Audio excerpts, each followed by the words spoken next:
I am DYANAROZAY, and I bring a unique commentary to your favorite reality TV shows and whatever is popping on social media. If you are not a subscriber, please become one. Hit that notification bell too, that way you don't miss any of my videos. I go by DYANAROZAY on all platforms, and I appreciate every single one of y'all for rocking with me.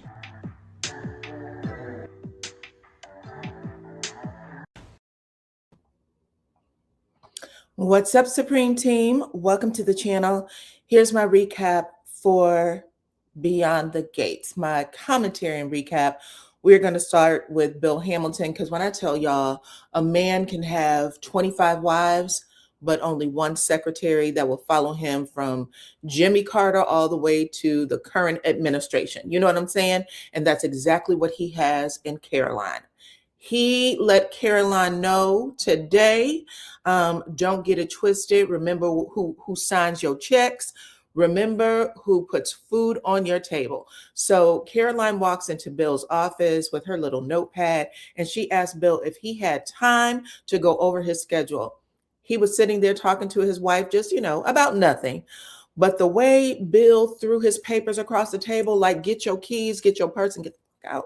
He told his wife to go, like, shoot her. He did it so fast her head spun around. And Hayley looks at him like, what is going on? He's like, work calls. I got things to do. So she ends up walking out in a huff because she was mad. But Caroline closed the door first. She closes the door, looks at Bill and said, what's going on? And in a, am I on deck, basically? Am I on deck? Do you need me? And Bill said, absolutely. Have a seat. First off, though, happy birthday. Happy birthday. I don't want you to think I forgot about you.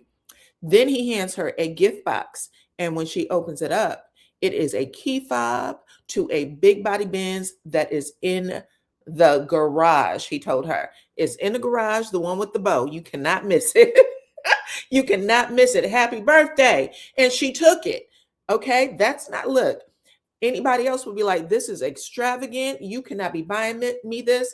She took it because she knows the stuff that she does for Bill. She knows the things she's hidden for Bill, okay? As long as the FBI don't come a-knocking or the money train doesn't stop, she'll be doing it too. But anyway, he lets her know that he appreciates her for maintaining her forever devotion, loyalty, and silence. And like I said, she's been around since the first wife. So when Hayley moves on, she'll still be in that seat. Let's move on to the next. Let's talk about Hayley, because after Hayley, who is truly a trollop, even though Bill is, doing whatever he's doing to her, she's doing the same stuff to him. So Hayley is outside now, and she bumps into Isaiah. Isaiah's having lunch with his brother. But Hayley walks over and she's like, oh, there you are. I thought you were avoiding me. And he looked at her and said, I'd have to be thinking about you to avoid you. Okay. Don't get it twisted. Isaiah's very smart and he is quick to check you. I don't care if you're a man or a woman, which is why what happens next made me question Isaiah. Okay. But let's move on. Hayley, she gets a little egg on her face, but she recovers quick. She ends up saying, I saw you with your little friend the other day. Again, he checks her. That's not my little friend. That's my woman. Okay. Don't get it twisted. You keep coming at me with these little reindeer games. And then Hayley was like, well, I was doing such and such, some event. And he's like, oh, I didn't know they had that. She said, yeah, let me show you some pictures. And then he's sitting in a chair and he's gap-legged, the way men usually sit. And Hayley, who is on the side of him, moves around so that she's standing in between his legs. It is not innocent at all, but she's standing in between his legs. And then she bumps her butt up against his thigh a little bit, to the point of where he's uncomfortable because he moves back like this. He moves back, but he still lets her stand in that position. Now, I would think, because he is smart, y'all know he showed up on the scene as a man who dated multiple women at the same time, right? So he knows to play. He knows what a trollop is, right? So if you do that, it's real easy for a guy to be like, listen, go on ahead and get around that table. Get your little ass around that table and stop playing. But he lets her do it. And then she starts going through the photos, like, look at this one and look at this one, until she gets to a nudie of herself. And then she's like, "Oh," and pulls the phone back, right? And then he acts like he's are you kidding me? So when he did that, I said, oh no, Isaiah, because we know you're smarter than that. So you're definitely leaving the door open for the next, BS thing to happen. I don't know. I didn't like it, but y'all talk to me in the comments and let me know what y'all think. Like I said, Hayley is a whole trollop and she's doing trollop things. Okay, let's move on to Anita and Andre. Miss Anita Dupree, y'all know she had to cut her locks. And instead of mourning the loss of her beautiful tresses, she decided to give herself a photo shoot of herself and her TWA. So we got to see her little curls, and then we saw like a little straight look, a Halle Berry look. And then old girl went and bought some more wigs, like, the long and a flip up and all kinds of stuff. She was posing on the piano. Anyway, she got into it and she said, baby, I'm going to be that girl, whether my hair is long or short. So it was a real cute moment. Good for Miss Anita. Let's move on to Danny and Andre. Oh boy. So Miss Danny, y'all know when it left off the other day, Danny told Andre that she kissed her ex-husband, Bill. And when she says it, Andre does this move where he kind of shivers, right? Or quivers, like he's so shocked that he's like, like you could see it. It was hilarious, actually. I don't know. Anyway, he ends up saying, well, what was that about? And she said it was a goodbye. And Andre said, a goodbye to Bill or a goodbye to me?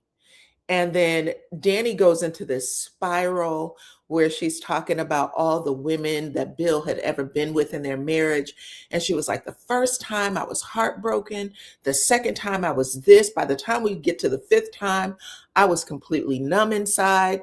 So she's going on and on and on about how that man made her a fool out of her all throughout their marriage. And she said, I could never do that again. Right. And it sounds good, baby. She said, I could never do that again.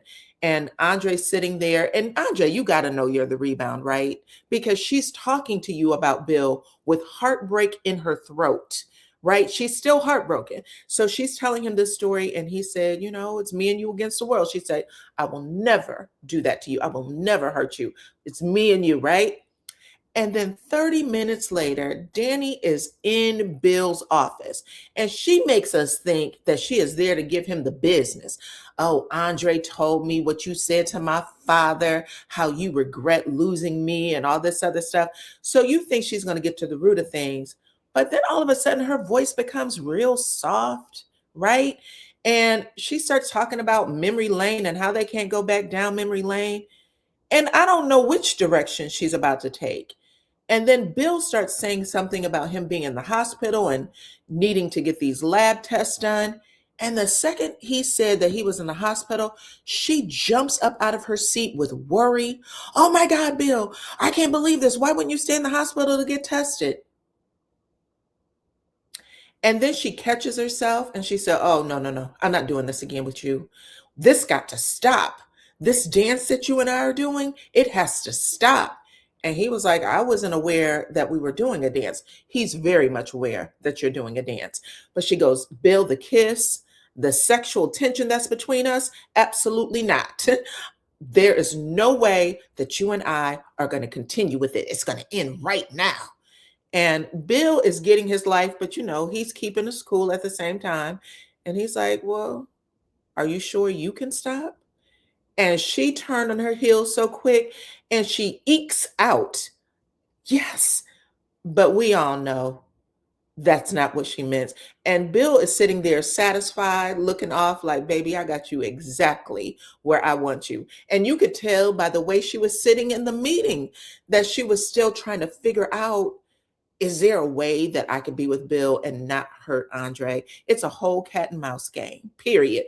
Bill loves to chase, and her running herself out of his office, it excited him. You could tell he's ready for the next step, right? Okay, let's move on. Y'all talk to me in the comments and let me know what y'all think. Jacob and Smitty. So Mr. Smitty sits with his informant or snitch or whatever he got on the inside of this blood plasma ring. And the informant basically says that he's scared as hell and he wants out. He saw another informant inside the organization get brutally attacked. He doesn't know if they're alive or dead. He said, I want out of this. I can't do it no more. And Smitty ends up, talking him down, saying, you can't do this now. There's a lot of people depending on us. Plus, it puts you in an even more vulnerable position. And then you're going to have my blood on your hands, Jacob's blood on your hands, because they're going to know that, we're all in this together. So we're going to need you to, buckle up, get back in there, get your head back in the game.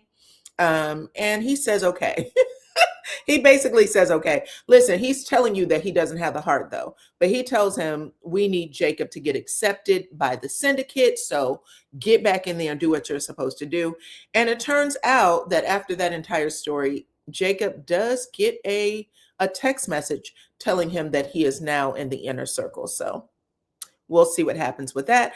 I do want to say that all the crap that Smitty gave Martin about him being way too ambitious politically, him being so selfish that he put his family in danger, Smitty's doing the exact same thing for his career as a journalist right now. So I just wanted to point that out. Also, Chelsea and Madison. So Chelsea makes her rounds to the family to say goodbye because she's planning on moving out of the country to Copenhagen, okay, with her girlfriend Madison. And every time she met up with someone new, she found something out about the family, and it reminds her that there is way too much going on for her to be in Denmark, halfway across the world. So she ends up going to Madison and saying, listen, when you asked, I really wanted to go, but now I realize that I'm needed here. And Madison said, you are needed here. You know what I'm saying? She said, I was never, begging you to go with me. I totally understand, but let's continue our relationship. We'll be long distance. And, that's how it basically ends for the two of them, which was sweet that Chelsea got it. She really does need to be here for her family. But that was the story, y'all. So talk to me in the comments about it.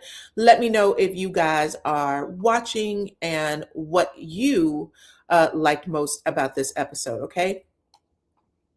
Also, guys, hit that like button for me, please, and thank you. Hit the like button. Follow me on all platforms at DYANAROZAY. I appreciate every single one of y'all for rocking with me, and I will check you on the next one. Bye-bye.